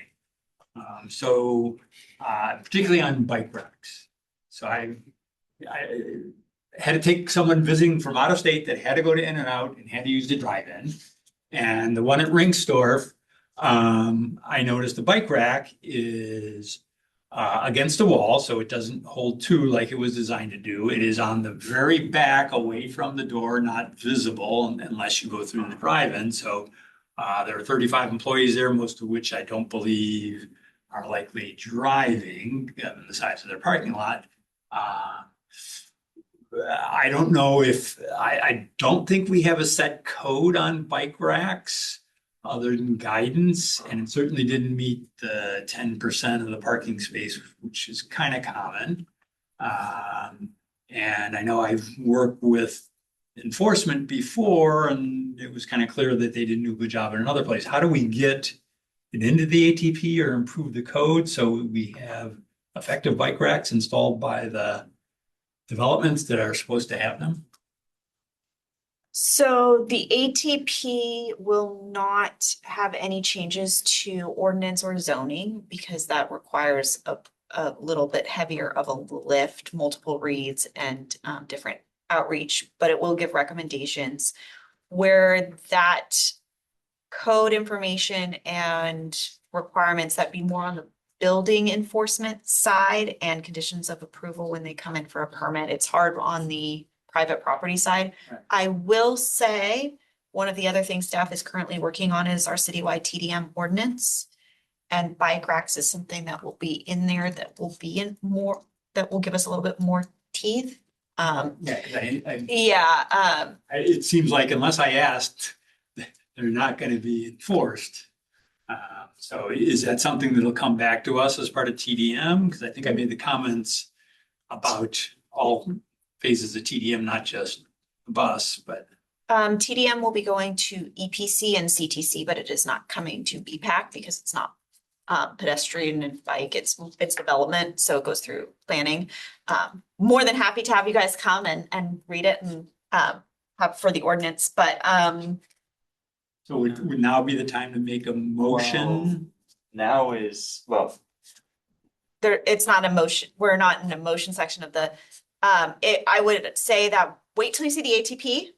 And make it, motion that the- well, Due to the ATP's lacking, we would like to send a joint letter to the CTC asking to pay attention. Is that the? or provide public comment on it. Just start with, let's take a look at what you see in there from a policy, Okay. see what's in there first. But making a motion to ask CTC to do something would be appropriate. I think it depends on what the motion is. If it's an enforcement, if it's a change to policy, I'm not sure that that's would go into the ATP. I'd have to go back to what. Well, no, it's more asking since it's not in the ATP and we don't have. Yeah, I have to see what the process is for recommending a council action from BPAC, because that's what you're asking. You're asking It seems- council to take a individual action, and so I'd have to go back and talk to our city clerk about what the exact process is for that recommendation. sorry, this is. That would, I think would be useful to know, since I think that type of thing has come up a couple of times. I think it would also be, this also reminds me that we may want to have a brief conversation at some point about what's in that draft work plan so that to get an assessment of whether that actually makes sense to be on consent, because sometimes there has been discussion about what we want to request to be on the work plan for the year. And so I don't know where that's going to be in the process for the work plan at that point, but it's not always been a free item. Yeah, Because it says provide input on regulations related to the ATP. And I guess I want to understand how to do that. So can I ask you to follow up and tell us how to do that? yeah, we'll take a look and we'll talk with our city clerk on what the process is for that. Yeah, it sounds like if it's appropriate that we request that, before the review bodies make their decisions. And I think ATP is going to provide more information of like update of, bike parking. I think we have that as a policy. So, as it goes through city internal review, once you see the ATP, you can make that specific feedback of what needs to be added. It sounds like there's an April deadline for the CTC. It's going to happen before that. The April deadline for the So you'll see it first in April. And You're gonna CTC sees it in June. June. CTC doesn't see it until Right, June. but you were saying there was something that wasn't coming to us. That's the TDM, the Okay. TDM Okay, ordinance. so it should be both in considered as part of TDM? I don't know that it needs to be part of TDM. What I'm saying is TDM will have a little bit more enforcement because it goes into our muni code. There is an enforcement section. It's an ordinance. So it has, right, the ATP is not an ordinance change, so there's no enforcement mechanism as part of the ATP, whereas the TDM ordinance has an enforcement mechanism. So, and there are, depending on the developer, if they choose bike racks as how they're going to mitigate their transportation or to help as a TDM measure, then we can enforce the bike racks. So it's a lot of ifs, thens kind of a thing, but there are teeth as an ordinance. So I guess in order to encourage CTC to have the teeth in their TDM, we should give them instances of where we've seen problems from our perspective as a bike I advisory. don't know that that's the right path because the TDM is a toolkit. So when a developer comes in, the goal of the TDM ordinance is to change mode shift. It's a mode shift. Yeah, I understand. Right. I guess what I'm And so, saying is, but the developer gets to choose how they achieve that mode shift. right. So if they don't choose bike racks, But if they do choose bike So, racks, I guess I sorry, see the problem of. I think we're getting a bit down a rabbit hole for an item that's not really on this Yeah. right now. I think we'll get the feedback on how we can provide input. I think the sequencing of meetings is such that we can provide feedback as BPAC on these items Yes. in a useful manner at a future meeting. I don't want to. And I think if you have an issue with enforcement of bike racks and you would like to send an email, we can take that from an MV. So the TDM date would be, The TDM is going to CTC May. Tell you, that's not my calendar. It's scheduled to go to CTC on May 5th. But it will likely go to, not likely, it will go to EPC first, likely the beginning of April. Good. Just to follow up, just briefly on that TDM and code changes. The TDM is only for new developments or new Correct. projects, right? It's not retroactive. So Correct. if there are, That is the correct. code is whatever it is. Yeah. They may be or not a violation, but it's not, I don't. Yeah, it would won't be change- through our enforcement. It won't and- change the and building existing environments. Is there anything else on the staff comments? This application? Just on the side thing, who's usually responsible for updating the codes? I see it on the code because I was just reading it. It's sort of like 2019 rather than 2026. What code specifically? 919, section 19 article, it's section 19 for by BPAC. I mean, not by pedestrian laws and the scooter laws. I mean, scooter laws not even on it. It's the bikers, and it's been 2019 since last updated, and so it's really behind. So I'm wondering, like, who usually would be the one to update such a thing? Without looking exactly at that case and where you're looking at it from, generally speaking, what happens is there's a state law, and if we need to change it or we do something specific to Mountain View, then we have a Muni code. So I don't know what specific you're referring to there. It is not updated every year. There are some things in our ordinances that are probably not. Yeah, it's article I think Yes. that that ordinance was part of the bike ordinance Mhm. when it went through. So that's how it wasn't, in part of the Yeah. Muni code, and that I think happened in 2019. And so. Yeah. But it has a lot, it changed. I think the certain laws have changed. And it says about motor scooter rather than e-scooter. E-scooter, yeah, because that was back, Yeah. I will say it is not typical to change the code for language cleanup because it is a very long Lengthy process. Yeah. It has to be read multiple times, it has to be public for a certain amount of times, and it has to be done through the attorneys and everything else that there's just other priorities. I'm just gonna be honest. And that field is gonna move much faster. So even if we change it now, it is going to be backdated very soon, just because there's so many laws in the state right now of talking about class 2, class 3 e-motos. Yeah. So, I think we need to kind of wait around to see how those landings are happening, and then it reflects on the local side. I see. Yeah. but our local city charter stuff is being updated. Yeah. Correct. The next year or two. Which is a substantial undertaking, my understanding. Yes. Especially since the city charter requires a ballot measure. Yeah. Right. And if anyone does consider updates to city code of sufficiently high priority, they could be brought up at the draft work plan item and then could be considered as to whether we want to spend time on that. And if staff and council approve of us spending the time on that. Yeah, I think we expect the ATP to be a lengthy conversation. That is what I'm Yeah. expecting about that meeting as well.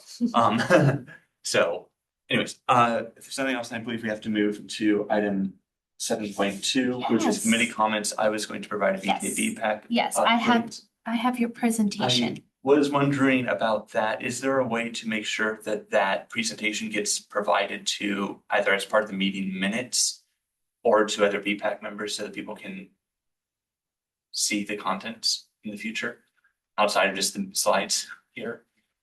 You can send it now that it's at reading, right? Oh, there it is. Nothing else. So I will check if this could be part of the meeting minutes. What I learned that we cannot attach an item with the staff or committee comments. So that has to be verbal. And since these meeting minutes and agenda have been published publicly, that's enough, that's already in the public domain, but I'll check if we can attach it as part of the meeting minutes. Okay. Could it be added as a public comments or? Well, it is. I guess. Yeah, so something that doesn't get people in advance of meetings in the future would be great. But anyways, I'll let you guys worry about that. Yeah. The updates, I don't remember what order. We I have to put. be careful from a Brown Act perspective too. It's a Whatever whole- is appropriate Yeah, for. we'll for figure this. out a way to try and, Yeah, so for this, let's see, I don't remember what order I put this in, but in January, as mentioned, Brown Act changes, the VTA is not yet enacted any changes, but there are apparently some state law changes around making it. I think it was more possible for actual like body members to participate remotely. There are a few different items, there are a variety of different items I tried to call out the most interesting one. There's one about a variety of funding that comes through something called TFCA that has historically included some things like traffic signal replacements, but now is moving more towards just straight up funding, say, transit measures or transit signal priorities projects rather than just general signal timing projects. It is amusing, in my opinion, to see some of the different efficacy numbers they have for how much this is primarily focused on emissions. Some things are far more effective at others per dollar at reducing emissions. There was a bit of conversation at the meeting about how effective on-demand transit is versus fixed route transit. There was a complete streets policy update, which came before BPAC several times, and BPAC provided input on multiple times around being concerned about exceptions to the complete streets policy being overused. The VTA board did adopt the policy in February, and there was at least a revision to include specific report backs on the efficacy of the complete streets policy regularly. There was also an item, and I believe I had to put something on the next slide, about a bunch of new bike walker locations with bike link walkers that VTA is installing. Priota, could you go to the next slide? If it will go to the next slide. Maybe you just have to Sure, it scroll. goes to the next slide. Great. Okay, there we go. So there's a bunch of spots to putting new bike link walkers. These are generally just like one walker unit, which is two individual walkers. Yeah, so putting a bunch of new ones in, not a huge number in Mountain View, but a lot to spread out the coverage. Next slide. In February, we got a strategic plan update, which is still VTA is doing a strategic plan. It is very high level still. The main input that PPAC provided was asking for more explicit inclusion of sort of safety and vision zero goals at a high level. There was a safety item, but it was more focused on sort of occupational safety. There's a transit signal priority project going on for some routes that we reviewed the complete streets checklist for. And there's a Central Expressway pavement rehabilitation project that is something that a few years ago probably would not have come before BPAC. It came before BPAC very late in the design process this time, so there's very few bicycle or pedestrian safety improvements there. BPAC expressed opinions that it would be good if those came earlier in the design process so that more improvements could be made. Next. Okay, and these are in the PDF, I included the prior meetings since I'm not sure those are anywhere that's accessible to people here. So if we can get the PDF attached to the minutes in some way, then that makes that accessible to everyone. Are there any questions on that or any other unagendized committee comments? I have one. Yeah. So, back on the bike bus thing, I've been made aware and invited to two schools. Bub and Springer. So I guess I don't know that they didn't mention any engagement with Safe Routes to School per se, other than occurring on the same day. So, and then, like I said, they weren't on the list that you sent out. Oh, okay, I see. So For I both, guess, for the should we, Bub and the Springer? yes, I mean, Okay. I don't think Springer is on Springer your list doesn't at all. they don't participate because they do it in the beginning of the year. And then Bub, Bub, I think they were going back and forth on April 16th, but they have to confirm that. yeah, The I think school it's has to Monday, confirm Monday that. the 13th. 13th, okay. They're planning on, but should the parents working on the bike bus alert the consultant, or should there be communication, I guess? If you can send me who the parent lead is, so I'll put them in touch with our consultant, so they are well aware. The consultant comes during the PE time, so they will come during the school time, so. So I assume they'll just be totally independent. Yeah, they'll be totally independent, so they come with their whole, bikes and equipments to do the rodeo, so previously, when we have done it for about even last year, we didn't really coordinate, but I think it would be good for them to know that there's a bike bus, especially if there is any bike needs any fixing. So yeah, I can let them know. Would you like to be in or do you have a contact in Bob? It wouldn't hurt for us to know each other, just in case there's another connection that's not happening, I guess. Communication should come through the city, not from a parent to a consultant. Yeah, that's what we've been doing. Yeah. I'm paying the invoice, so I'd like to make sure that we're the ones giving the direction. Yeah, I mean, it's, at this point, I don't think there is any, it's just FYI. Yeah. Understood. Yeah, I just want to make sure that we're kept in the loop. Yeah, then it sounds like the police department would like to know once. Yeah, and we can coordinate with, for sure. Any other, I guess, announcements or general on agendized committee comments? All right. Any public comment on committee comments? No. All right. In that case, I believe, we have our next meeting, which is in March, as we discussed previously. And with that, we are adjourned at 8:25 p.m. Thank you.